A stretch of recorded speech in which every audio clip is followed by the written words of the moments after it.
Welcome, April, to the show. Thank you so much for joining me. So the burning question I have for you is, why do we need to apply the science of decision-making that you do in an academic context to all the efforts that we make in trying to change the world? Well, it's a very good question. I think, sadly, it's part of the frustration that we got from trying other ways.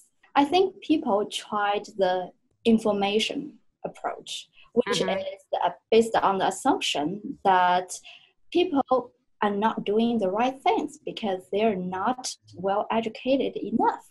So if we gave them the right amount of the knowledge, and then they will change their behavior accordingly. It's very natural. And we tried that, and it didn't work.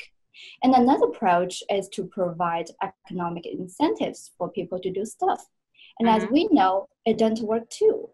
So I guess, unfortunately, it's out of some level frustration that we turn to behavioral science to try to change the world. That's exactly where I got to with my career. I used to run a media company that provided environmental information. And after years of doing that, I just thought none of what I'm doing or what anyone else I knew was doing was really having any effect on people. And I discovered this thing called the value action gap. Can you explain what the value action gap is to everybody? Well, say if I conducted a survey and I asked my participants, would you do, well, how much you value the environment, you want to protect the environment, people will very likely score high on the survey. But if you measure their actual behaviors, they're not doing that. So there is a gap between what they value or what they thought they value and what they actually do. And it's hard to close the gap. Yeah, one thing that I've found from reading all of these journals, from the Journal of Environmental Psychology, is almost every introduction. The introduction explains the need for the study. Pretty much said getting people to do environmental behaviours is one of the hardest of all of the behaviours to get people to do. I mean, do you think that's true? I guess it depends. For some people who have very high environmental values, I think it may not be that difficult. But for others, it might be difficult. And because many of the behaviors, the environmental behaviors, are part of our habits, our routine of life. So it's very hard to change. If you don't spend extra energy in thinking about what you're doing, then it's really hard to change the behavior. Because in psychology, as we know, there's the bias, the status quo bias, which means that we tend to do what we are doing and we are really mindlessly doing what we are doing. So if we don't really have the motivation to change what we are doing, then to close the gap is really hard. So you're saying we're all kind of just stuck in these patterns of behavior just because we've kind of always been doing them, not necessarily for like a much bigger reason. Yeah, I feel like we need to have a force to get us realize what we are doing and to get us know the big picture in order to get people motivated to change their behavior and actually be more pro-environmental. This other thing that I think is really interesting that you just mentioned before, that, you know, we tried to educate people and found that didn't really affect behavior. And then we tried all these financial incentives and found that didn't really work. One thing that I hear people say over and over again, like so often, is, well, if you just provide people financial rewards, if companies just make money, if you just charge for it, i.e. charge for trash, charge for pollution, like that's all you've got to do. There's kind of a concept out there, and I feel the concept of changing people, that financial incentives will work 100% all of the time in every scenario. And in one of the behavioral psychology textbooks I read, I think it might have even been that famous nudge book. It said that, you know, in economics, it's easy to just assume that all humans are what they call econs. Like we completely make, like we're machines that make only financial decisions. And so the kind of like the field of behavioral sciences kind of grown up basically saying we're not econs. We don't make decisions based on money or economic rationalism in every time, in every scenario. I mean, what have you found in your research that shows that when people just aren't responsive to a basic financial message? People are definitely not what they call econs. People are humans. And what we found in our research, we present 4 groups of people with little flyers like this. One of them showed how to save energy and the amount of carbon dioxide that you would save. And then Yes. the other set of flyers showed you how much money you would save when you would do these type of behaviors. I mean, what did you find after you gave these two sets of flyers out to your group of participants? So what we found is that the effect really depends. Before presenting the participants those flyers, we also measured them in terms of their environmental concern using this new ecological paradigm scale. And we also measure them in terms of their political orientation, if they're liberal or conservative. So what we found is that for people who have moderate level of environmental concern, then the environmental flyers are more effective. But for those ones who have really low or really high environmental concern, then the effect about the two sets of flyers are about the same. And also for people who have more liberal political orientation, then the environmental framed message is more effective. Well, for the ones who is more conservative, it doesn't matter. Oh, really? Because when I read the study, I thought that the financial one worked better for conservatives, but you're saying it doesn't really matter either way. It doesn't really matter because you know what? The concern for the energy cost or say the motivation to save money is very prevalent. It's not like I'm pro-environmental, so I don't care about saving money. It's not like this. I can have those motivations. So the financial motivation, well, the financial message works about the same for the two groups of people. It's just that for those particular groups, the environmental message actually works better than financial messages. Well, but there is one new study coming out saying that combined appeal, which has both the environmental and the economical appeals, can backfire. So the tailored message work much better than the combined appeal. Yeah, that's really interesting. I remember your report referred to that. Who would have thought that a combined message of saying, if you save energy, you help the environment and you save money? I mean, why would something like that backfire? Only the message that is congruent with our values will stick. It will promote our thoughts and make us more motivated to do things. But the ones that are not may go away. There was one phenomenon in psychology called motivation crowding out. It's called crowd out effect. Have you heard about that? No, I've never heard of the crowd out. There's so many effects in psychology. I know. Can't keep up with them. Our social psychology people just want to just come up with names all the time. Yeah. That's actually proposed like 20 years or more than 20 years ago, which is said that is if you provide a financial incentive to people, that will actually replace or undermine their motivation to do their civic duties. It changes the framing of the problem. Like it was once a, say, environmental or social issue. So people make their decision based on social rules or ethical concerns. But if you provide them with financial incentives, then suddenly it becomes a business decision. It's like weighing cost and the gains. And then sometimes people just don't want to do it. So that means this whole way of thinking it in economic terms crowd out the motivation to like fulfill their civic duties. Say like you have your kids in a daycare. And I was going to bring this one up. Yeah. And the daycare said that you have to pick up your kids before 5. But if you don't pick up them before 5, then you're not penalized for anything. It's just like, we want you, we really need you to pick up. Yeah, they just make you feel really bad. Yeah. Yes, it make you feel really bad. Then you're just like rush to the daycare and pick up your kids before 5. But if they said that, okay, if you do not pick up your kids before 5, then you will be charged like extra amount of dollars. Say maybe $10 for every 10 minutes or like $20 for every 10 minutes. And then in this case, it changes scenario. You no longer feel bad about picking up your kids late because Mm-hmm. you're paying them. Then they need to do the job for you. So suddenly the whole situation changed.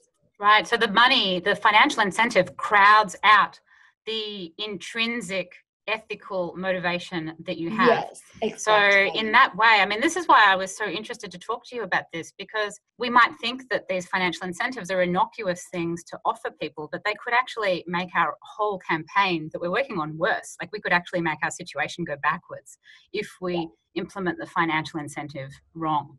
And I just really wanted to make that clear, just like get it out there, because I think it's just such a myth. It's a misunderstood situation out there in the world of creating change. There's a few studies around about this. Mm-hmm. They also said that the financial incentives could work against trying to create the change, because when we're talking about things like energy or, you know, small environmental benefits, the immediate financial return that we can show people is pretty small. Like you can be like, hey, you can save 0.5% if you turn off the light switch now. Or if you throw out this garbage, you can save 2 cents over the next day. That they're reasonable over a year. But when you break them down that small, it was actually a study that was on driving, like how much fuel you would save. Mm-hmm. And it was like, well, if you turn off your engine for 5 minutes, you'll save 0.3 of cents or whatever. Mm-hmm. But it just wasn't enough to create the change. And but the environmental message worked a lot better. Yeah, I totally agree, especially because my research is on like energy consumption. You know, the electricity price in the States are relatively lower than the ones in some other countries. So I really don't think that can make such a big difference in terms of their electric bills. Yeah. And another thing that you study is this concept of framing or temporal framing. Can you explain what temporal framing means? Well, temporal is anything that's time related. Temporal framing of the benefit is that you could frame the benefit as something that you will gain like after a year, or something you will gain like after 10 years, or something you will gain like tomorrow. So it changes the distance, the temporal distance of that event from now. It's how you frame a particular like consequence time-wise. And the temporal framing, this idea of something being immediate or long-term, makes a big difference in how people are responsive to environmental behaviors. Is that true? I think so. I think to adopt a more forwarded thinking would help. I think one funny thing that's about not funny, like one unique thing about environmental issues or environmental dilemmas, as I would like to call them, are the conflict between the gains and the loss. It's like if I use energy like freely, I can set the temperature, the thermostat setting as low as I like in summer, and then I would get immediate comfort. But the benefit to the environment, it can only be like reviewed after years. It's not like you instantly got the benefits. Your choice in terms of pro-environmental behaviors is also like how you choose between an immediate gain and a distant gain. Because this is a much bigger issue as well. This, what is called CFC, which is the consideration for future consequences scale. Yes. I mean, this affects all of our life in so many ways. I mean, every person has a consideration of the future consequences for your health, your relationships, your money, and the environment is just one of those things that we can consider. So if I'm a more long-term thinking person, I mean, what does that mean for how I'm likely to perform as an environmental citizen? Well, I think any long-term gain in terms of any long-term environmental gain would be more salient to you. That would mean a lot. You actually value them a lot in comparison with the immediate satisfaction. I think if you're long-term oriented or you're more concerned with the long-term consequences, then the environmental dilemma may be less of a dilemma for you. How could we improve what we do in our strategies to create change by understanding this? Well, say if I'm sitting down with an advertising agency and a graphic designer and a bunch of people from a city and a government and not-for-profits, and we want to get people to buy more electric vehicles. You know, if I'm working for a city or a large not-for-profit, or I'm trying to roll out a campaign and I'm thinking, okay, there's people that have a high long-term perspective, which are going to be more likely, and there's people that have like a lower long-term perspective. How could I use that understanding to make my campaign better? Well, it's an interesting question because you cannot have everyone tested in terms of their CFC before they walk into the campaign. Like you have no previous knowledge on that. So I think, assuming that we have no previous knowledge and we need to design such a flyer, I think the safe strategy would be to put both the long-term oriented and the short-term oriented message there. So it appeals to different types of people who differ in terms of their CFC. But also, what I would suggest, but I've never done this, I've never tried this, is to try a little bit priming technique, which is to have the people think ahead of them, think what will happen in 100 years ahead of, and then to ask them to imagine what our Earth would be like at that time. So like you're priming them to think ahead of what is happening now. Probably they will get more long-term minded. And then you provide the benefits of the electric vehicle in terms of like how it would do to our society and our environment, maybe what's the gain like in 10 years or 20 years, then I think the message would be more relevant and would seem more appealing. Well, that's a really exciting concept because I can completely imagine that being able to be implemented. Like if they made, for example, a commercial that said 2000, the year 2117, what would be the world then? And they could use images of being, wow, look, we're completely using electric vehicles and the world is solar powered and everybody gets along with each other. And you could show this world, kind of like spark this imagination of this world, and then give them the call to action to do the behavior. I was just going to say the important part is to put them in this mindset that they will consider and value what are going to happen in the future. The future-oriented benefits would appear as more appealing to them. And do you think there's anything that we can do to make people more future-orientated? Do you know that, you probably know that marshmallow study, the famous study. It's so cute. If anyone's listening and hasn't ever come across it, they get these kids to sit the kids in a room and tell the kids that they get one marshmallow and then they have to wait 10 minutes or something until they get a second marshmallow. Some kids just eat the marshmallow straight away, but other kids will wait for to get their second marshmallow, and they're like putting their hands on their face, they're like smelling it, licking it. And it was found over, I think the study went for like 20 years or something, that the kids that could have better long-term behavior, they could hold out and wait for the second marshmallow, did much better in life, in everything. Better grades, better marriages, better jobs. Like, is there anything that we can do to make people more long-term focused in every way? There is one paper, well, not paper, maybe a chapter of a book, talking about how we could maybe exercise CFC, because, people who are higher on CFC, they usually, they have a clear goal and they act towards it. They show great perseverance and they finally make their goal. They got rewarded. So it's like a virtuous circle. The more they value the thing that's in the future, then the harder they try, and they're more likely to get it. And then to reinforce their efforts towards the future goal. If something in the future doesn't look appealing, then you will maybe try less.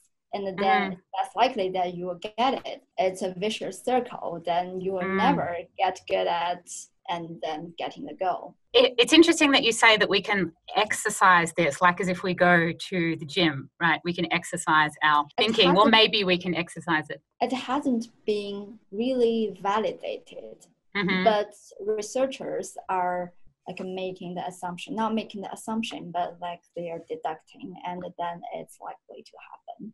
Yeah, I wonder if somebody could make maybe a 10-minute meditation, like a guided meditation that you would listen to that would help you think more long-term in the future. Or maybe it's something useful for people who work in schools, like school teachers, elementary, high school teachers, to start using this idea of long-term exercise in school to help start priming children as just an overall way of thinking.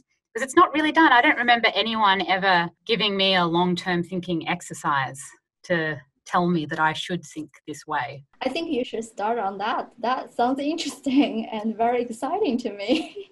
Well, actually, in the book that I'm writing, the How to Save the World book, the third chapter of the book, because it's 10 chapters and each chapter is a step of like kind of like a design framework for developing an environmental strategy. The third step is all about visualizing the future, like the future that you want to create. Because so many environmental or people who are working on campaigns are really in the headspace of just putting out fires. Like we have to stop that. We have to stop deforestation, stop extinction, but don't necessarily think about the world that we want to create. It's a more like creative process. And I think it encourages innovation. So when you think about, I think what I'm just trying to say is that when you are in that mindset of thinking about the future, I think it encourages a much more creative type of thinking and an excited, positive way of thinking than instead of just looking out for the bad things that we want to stop in the world. And then one thing, well, it's just a side note that I noticed about this, how we perceive this time horizon. I feel like there are big cultural differences. For some people in Asia that I know, like we have a really long time span because we have a long history. So like studying history in Asia is in a human ecology lesson. Like we talked about to imagine the future in 100 years, then I thought that, well, 100 years, it's like a blink. And then the others look at me like, what she's talking about, 100 years is long. So I started to notice there are really cultural differences in how we perceive the time span. And Americans are meant to be the worst at it. Is that true? Americans are really like we have the most credit card debt. We're the most wanting to get immediate gratification. We eat the pizza and the chocolate cake and, now want immediate stimulation. Well, I don't say that, but we'll see. Well, so I've heard, maybe I think I heard that from something about like credit cards or whatever. Some TED talk said something like that. What do you think is the hardest thing about trying to get people to change? If there was one thing that you felt was the biggest roadblock to trying to get people to do environmental behaviors, what do you think it is? I think, as I mentioned before, I think it's the inertia. We just mindlessly do things without actually thinking what's the cost or what's the benefits of doing such. I think it's the status quo. It's hard to get people to outside of what they are doing every day. If the status quo and the inertia is the hardest thing, that means if we can kick that log, if we can seed a behavior and start getting it to take hold, that means we'll create almost a new inertia. For example, it used to be very rare that you would bring your own plastic bag. I mean, when I was growing up, I used to bring a cloth bag to the supermarket, and it was really intimidating and it was really weird. And now everybody does it. It only took, that was 20 years ago, but it took less than 20 years for something that was completely strange and weird and really actually quite intimidating to become a social norm now. I mean, once we kick this log of this inertia, can we just create a new normal around all these behaviors? Yeah, absolutely. I think so. But I think my point is to make people be more mindful of what they're doing. I think that is hard. But if you could make people actually doing something good and it become a part of their habits or their routines, then that is good. You don't need to worry about this persistence issue, especially when we talk about the economic incentive. Like one thing we need to be concerned about is how long the effect will stay. And if someone's mindful about it, they're really starting to think more deeply, then the effect will stay longer. The motivation will come from within, will be intrinsic, right? Yeah, I think so. It will eventually get somewhere like near their like core values. Anything there will stay longer. Well, it's interesting that you bring up mindfulness because that's a popular topic now in psychology and in business and self-development. It's this mindfulness is the next big thing. And you're bringing it up in environmental behaviors. So environmental mindfulness has its whole branch now, right, of how we need to start getting people to consider the earth. Yeah, I think so. What is it that it excites you most? That really, doing a PhD and a whole lot of research requires a lot of motivation in this area. You must be deeply connected to it. What's the one thing that gets you really excited to get up in the morning and just to continue this study of humans and their relationship with energy? Well, I feel like change human behavior is definitely not easy. If we can make a little bit contribution to that, just one small step at a time, that will be very motivating. And like we got to do experiments on people. How fun. Is So it really fun? I've never done an experiment on a person, but I think it does sound fun. so yes, I think, and because we got to study human behaviors, human cooperation, pro-social behaviors, and the novelties in human behaviors, I think the topics themselves are fun. And if like when we are having fun, entertaining ourselves, and at the same time can contribute to the environment and our society, then that would be a plus. Well, that's when you've really reached the magic in your career, isn't it? Where you get to love what you do, contribute to the world, and also get paid as well.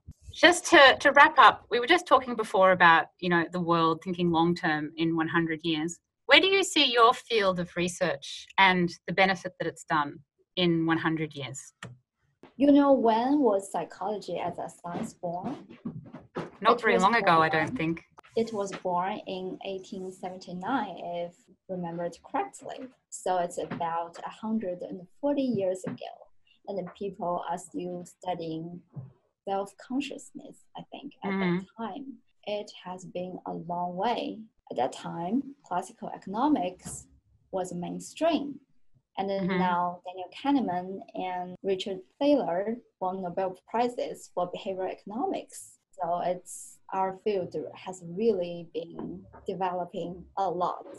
And what about environmental psychology? I mean, that's a whole lot newer than that as well. Yeah, I think so. I haven't looked into that, but I bet it's much newer. And I know the power grid is changing a lot. It will be changing a lot. Now it's very mature now. But I know the energy storage and energy transmission, the techniques will evolve.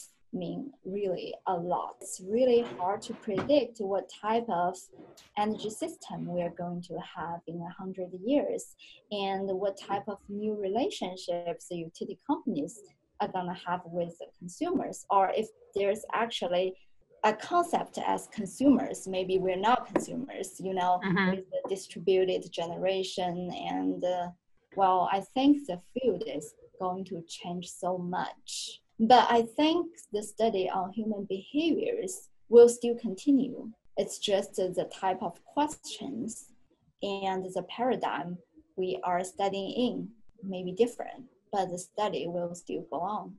It is a fascinating area, and like that you put it in the context of look how far psychology and behavioral economics have come in the space of just a bit more than 100 years. The growth in the field is just, and our understanding of ourselves has been exponential. I mean, it's just going to probably keep on growing in so many new ways, and maybe this concept that you bring up of bringing mindfulness to our behaviors, I mean, maybe that will grow a whole lot more as a field as well. Okay, well, that was an incredibly enlightening and fascinating conversation. Thank you so much for joining me today, April. Your research is very interesting, and just the whole field of behavioral science and environmentalism is incredibly interesting, and we can learn so many different things from it. If you're watching this interview on YouTube, you can also listen to it on the podcast on iTunes, and if you're on the podcast and you'd like to watch it on YouTube, you can also find it there. Don't forget to sign up to my website, katiepatrick.com. I have a whole lot of free downloads there and resources where you can learn more about data science, psychology, and game design to apply to your environmental change projects. Thanks again so much for watching, and I look forward to helping turn your dreams for a better world into real and measurable change.